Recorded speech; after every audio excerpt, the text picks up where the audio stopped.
नमस्कार दोस्तों, आप देख रहे हैं संजी खबर में। संजी खबर से कमल देवटा। जो सुमित सुसाइड जो मामला है, जिसको लेकर के उसकी पत्नी पर ही आरोप लगाए जा रहे हैं कि उसकी पत्नी ने उसको मारा है, तो इस बारे में उसकी पत्नी का क्या है कहना, हमारे साथ में है, करते हैं बात। नमस्कार सर। तो जैसे कि सुमित जी जो हत्या मामले में आप पे आरोप लगाए जा रहे हैं कि उनके परिवार वाले आरोप लगा रहे हैं कि ये काम जो है आपकी देखरेख में हुआ है या आपने किया है, तो इसके बारे में क्या कहेंगे आप? सर ये सब कुछ झूठ है, क्योंकि हमने लव मैरिज की थी, क्योंकि हमने तो प्रोटेक्शन ली थी दोनों की तरफ से। हमने तो खतरा था घर वालों से भी और इनके घर वालों से, क्योंकि इसका पापा से डरता था वो, इसलिए उसने प्रोटेक्शन ली थी। उसका मानसिक तनाव में आकर उसने आत्महत्या की है। उसका पापा बहुत टॉर्चर करता था और कानून का लचीलापन का इस्तेमाल करके उसने आज मेरे पे ही केस डाल दिया कि मैंने उसकी हत्या की है। तो जैसे कि आपने प्रोटेक्शन लेती थी, प्रोटेक्शन में क्या लगता था आपको? दोनों परिवारों से खतरा था? किस चीज़ से खतरा था?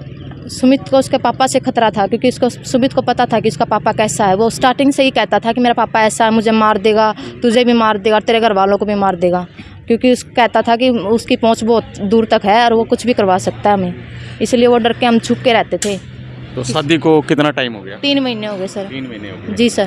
तो अभी इकट्ठे रह रहे थे आप, तो ऐसा तो बीच में कोई झगड़ा तो नहीं हुआ आपको? ऐसा मतलब उन्होंने कदम उठाया? नहीं सर, वो सिर्फ मानसिक तनाव रहते थे उसके घर वालों से और कोई झगड़ा नहीं हुआ। और उस दिन भी वो उसके फादर बुआ के यहाँ गए थे और वहाँ पे क्या हुआ मुझे नहीं पता। आने के बाद मैं नहाने चली गई और उसने सुसाइड कर लिया पीछे से।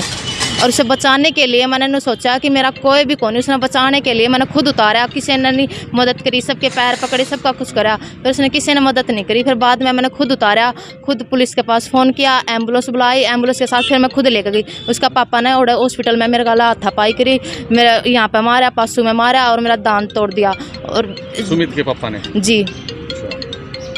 कानून का लचीलापन का फ़ायदा उठाकर मुझ पर उल्टा केस कर दिया। मेरी तो कोई गलती भी नहीं थी, हम तो सबसे प्रोटेक्शन लेकर रह रहे थे, हम तो सुरक्षित रह रहे थे, किसी का डर नहीं था। घर वालों का तो कोई मैटर ही नहीं था, उनका ऊपर भी सबके ऊपर केस कर दिया। तो आपकी जो शादी को 3 महीने हुए, लेकिन आपकी रिलेशनशिप कितने सालों से है? 1 साल हो गया। अच्छा, 1 साल से है। जी सर। तो और अभी जो है आपने बताया कि घर वाले किसी परेशानी थी सुमित जी को, या कोई परेशान कर रहा हो, कोई बात आपने बताई हो? उसके पापा की वजह से परेशानी थी उसे और किसी से नहीं थी। अच्छा। हाँ। तो अभी जो आप पे आरोप लगाए जा रहे हैं वो क्यों लगा रहे हैं? कोई तो कुछ कमी तो होगी? नहीं सर, वो सिर्फ कानून का ऊपर मुझे फंसाना चाहते हैं और कोई मतलब नहीं उनका। मुझे फंसाकर जेल में डालना चाहते हैं, साथ में मेरे घर वालों को, कि इनका कोई भी नहीं बचे घर वालों में, सबको बर्बाद कर देंगे। तो जैसे कि अभी डेड बॉडी भी जो है, डेड बॉडी की आप डिमांड कर रहे हैं, आपको सौंपी नहीं जा रही है? सर मेरा हक है, जबकि इनके माँ बाप ने मरा साबित कर दिया कि इनके सब बात होया कर दी। मैं तो कोई बात भी नहीं होती थी इसके पापा के पास, तो मैंने फ़ोन किया नहीं जिस दिन उन्होंने सुसाइड किया कि मैं पापा इन्होंने सुसाइड कर लिया है, प्लीज़ आ जाइए। तो उसने कहा कि तुम दोनों मेरे लिए मर चुके हैं, मेरे पास फ़ोन मत करना। उन्होंने ये सब कहा। मैंने बोली मैं कहा मेरी कोई गलती नहीं है, तो फिर उन्होंने बोला तेरी वजह तो है। उन्होंने इतनी गाली दी, हद से भी ज़्यादा गाली दी मुझसे। अरे वो तो परिवार के सदस्य है, चलो जो भी बात की। सुमित ने आपके कोई सुसाइड नोट छोड़ा हो, कोई वीडियो वगैरह हो? नहीं सर। ऐसी बात हो जो आपको हत्या से पहले जो कुछ बताया हो? नहीं सर, कुछ नहीं बताया उन्होंने, बस यही कहता था मेरा पापा मुझे तनाव में रहता है, प्रेशर करता है, इसलिए उससे। कितने बजे की घटना है सुसाइड की? 1-1:30 बजे की। 1-1:30 बजे बोले तो दिन की या रात? दिन की। जी सर। फिर मैं उसको हॉस्पिटल लेके गई। हॉस्पिटल लेके गए? मैं खुद लेके गई सर। उन्होंने उसी बात का फ़ायदा उठाकर मुझ पर ही केस कर दिया सर। कि भैया आपने उसको बताया ऐसा? जी सर। जैसा कि आप लोगों को पता है, अमरदीप कॉलोनी में सुमित नामक लड़के ने सुसाइड कर लिया, जिसकी dead body civil hospital Hisar में रखी हुई है। सर एक्चुअल बात क्या है, लड़का लड़की ने माननीय न्यायालय हिसार से दोनों परिवारों से, लड़के के परिवार से भी और लड़की के परिवार से भी प्रोटेक्शन ले रखी थी। तो सीधी सपट बात है, सबको पता है प्रोटेक्शन बच्चे किस लिए लेते हैं। प्रोटेक्शन इसलिए लेते हैं कि दोनों परिवारों से हमें खतरा है। इनको दोनों परिवारों से खतरा था। ये प्रोटेक्शन लेने के बाद, प्रोटेक्शन रिमूव होने के बाद अपना छुप छुपा के रह रहे थे अमरदीप कॉलोनी में किराए पे। अब लड़के ने सुसाइड कर लिया। जैसा कि लड़की ने मेरे को बताया है कि उसके फादर और उसकी फैमिली उसको टॉर्चर करते थे, बार बार कुछ कहते थे फ़ोन करके, कभी कुछ। इस कारण लड़के ने सुसाइड कर लिया। उस दिन भी, जिस दिन लड़के ने सुसाइड किया है, लड़की का कहना है जैसा कि वो अपनी बुआ के घर गया था बाइक छोड़ने, वहाँ से वापस आया, वापस आते वो परेशान सा था। मैं नहाने चली गई और जब मैं नहा के बाहर निकली तो वो फांसी भी लटका हुआ था।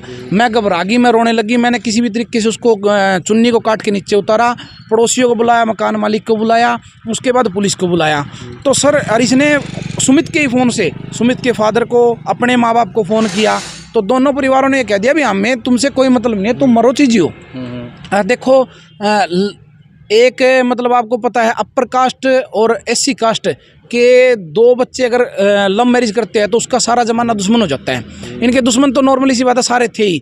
इन्होंने बताया तो उन्होंने मना कर दिया। ये बेचारी किसी तरीके से पुलिस को बुला के और उसको सुमित को लेके, जब तक सुमित पता नहीं डेड था या नहीं था, उसको लेके सिविल हॉस्पिटल पहुंची। सिविल हॉस्पिटल पहुंचने के बाद लड़की ने जैसा बताया, वहाँ लड़के का फादर आ गया, सुमित का फादर, उसने इसके साथ मारपीट की, इसको चोटें भी लगी हुई है, इसके साथ हाथापाई की, ठीक है। फिर इसको पुलिस ने अपने अंडर ले लिया लड़की को, ठीक है। अब आप एक बात बताएं, लड़की की डिमांड ये है, हम एसपी साहब से मिलेंगे, डिमांड रखेंगे, क्योंकि जो सुमित है, मरूम सुमित है, उसकी लीगल होल्डर तो इसकी पत्नी है।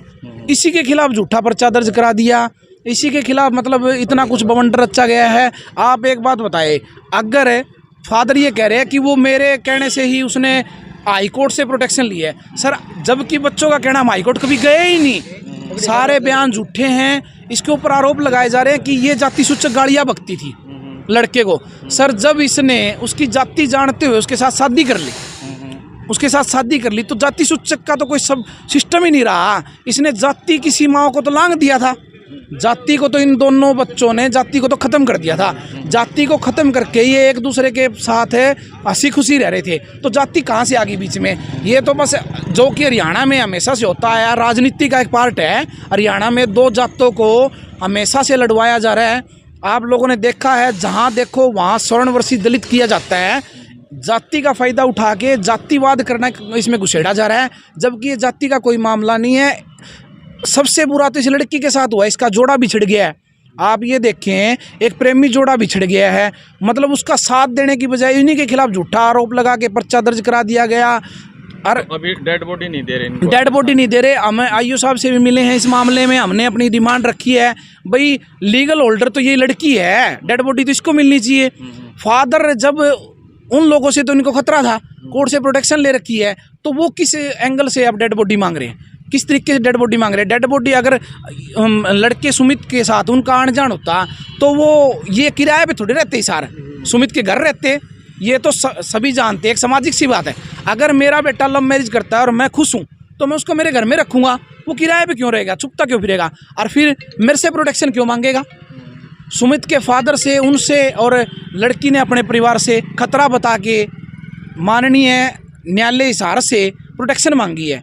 और उनके बयान देखे जाए तो उसमें उन्होंने कहा कि मैंने पैसे देके इनको चंडीगढ़ भेजा हाई कोर्ट, और हाई कोर्ट में इन्होंने शादी कर ली। सर हाई कोर्ट में शादियाँ नहीं होती, हाई कोर्ट से प्रोटेक्शन मिलती है या यहाँ लोअर कोर्ट से प्रोटेक्शन मिलती है, जबकि हाई कोर्ट कभी गए नहीं। उनके सारे बयान झूठे हैं। फिर कह रहे हैं कि ये जाति सूचक गाड़ियाँ बकती थी। ये जाति सूचक गाड़ियाँ कैसे बकी? 1 साल से ये रिलेशन में थे, इन्होंने शादी कर ली, तो जाति का क्या रह गया? अभी आप आगे की क्या कार्रवाई? हमारी आगे की कार्रवाई है, हमारे एसपी साहब से मिलेंगे और सुमित की, जो मरहूम सुमित है, उसकी डेड बॉडी की मांग करेंगे।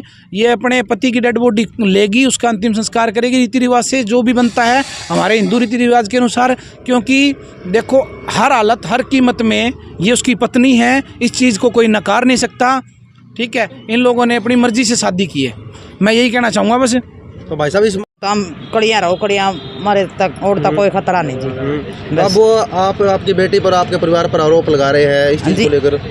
रो पुआ लुआ रहे हैं जी, खाम खाई का हमारा तो कोई खोटे नहीं, ना ना कोई टोचन करे, ना में अंडे ना फिरे, ना कोई मतलब। तो जो पुलिस प्रशासन कार्रवाई कर रहा है उस कार्रवाई से आप संतुष्ट है? जैसे कि पुलिस प्रशासन कई बार क्या होता है, वो पक्ष अपना आरोप लगाएंगे, आप अपने आरोप लगाएंगे, जी, आप तो अपनी बात रखेंगे, वो अपनी बात रखेंगे। झूठा केस कर रहे हैं जी, झूठे आरोप लाए रहे जिला, हमारा कोई मैटर नहीं। तो अभी जो इन्वेस्टिगेशन हो रही है उसमें पुलिस वाले क्या कर रहे हैं, क्या कह रहे हैं? पुलिस वाले के करे नहीं, पुलिस वाले नहीं कह रहे हैं भाई शादी कर ली थी, वकील साहब अच्छे से बताएंगे। भाई साहब जो